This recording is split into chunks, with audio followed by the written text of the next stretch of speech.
What's up, everybody? What's going on? Welcome to another episode of the Lead From Here podcast. I'm Jason.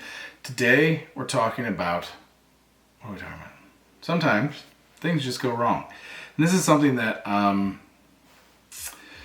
it's a topic that I've kind of covered in other episodes, but I also wanted to make sure that we're very, very clear on this, because I think a lot of companies and a lot of leadership teams make decisions based on bad information or limited information. And there's definitely something to be said for, you can only make decisions with the information you have in front of you.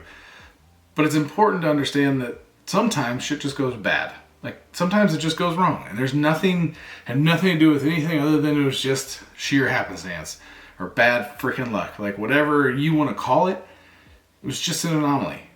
Now, it's important to watch for trends. But if you have teams that you've hired that you trust that do a good job generally, one bad apple, one bad situation, one bad mistake, one bad miss doesn't mean that everything's bad. It also doesn't mean that you need a process or a policy or anything other than, hey, shit just went wrong. We don't need to go deeper onto this. We don't need to change anything. We don't need to make any massive leadership changes or team changes or policy changes or process changes. Like, if it's just a one-off, let it be a one-off.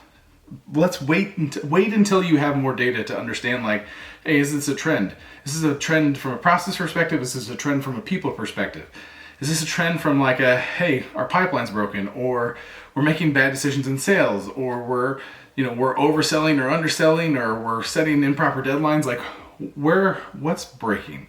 And is it consistent? If it's not consistent, you're just kind of throwing darts and hoping that it sticks. You may be creating a bigger issue in the long run over something that was actually not an issue.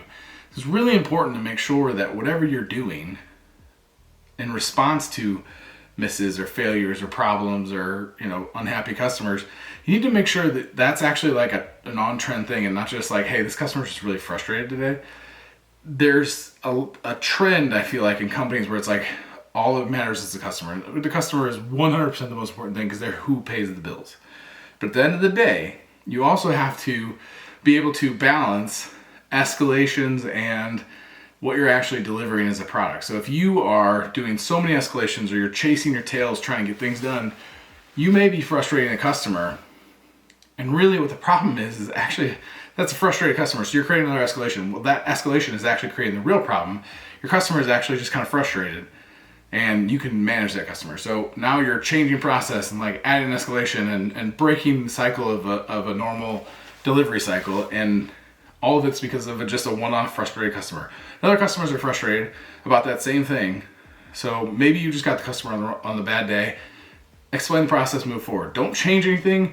Don't throw escalations. Don't throw your team off its process. Let the process flow. Fit it in, whatever that customer's frustrated about. Fit it into your normal process flow over time and make it happen. Too often, you are frustrating people in your groups, in your teams, in your leadership team. You're frustrating them because you're making decisions haphazardly or with not enough data, or you're just making a gut call. And every once in a while, you're going to get a gut call right. Most of the time, you're going to get it wrong, or it'll look like it was right for a while, and then it'll come back and blow up in your face, and you won't be able to tie them together. So that's why it's important to always have data when you're making decisions. Doesn't matter what it's about. Doesn't matter what level of the company you're talking in. Having data to back up your decisions will make that easier. And not having enough data means not time to make a decision, not time to make a change, not time to shake things up.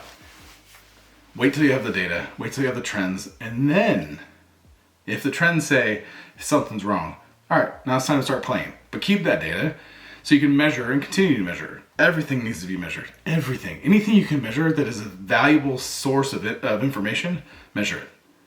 That's a whole other topic. But ultimately, that will help you not make brash decisions because you're frustrated, customer's frustrated, there's a bad miss, people are frustrated. Like, understand that if it's a one-off, if it is, let it go. Just let it go. And that's all I have for you today. Hope this was helpful. If you want to talk more about this, or want me to kind of bring some more real-world examples, or you want to bring me some real-world examples, hit me up, jason@leadfromhere.co. Happy to chat about it on the side or on this podcast, however you want to do it.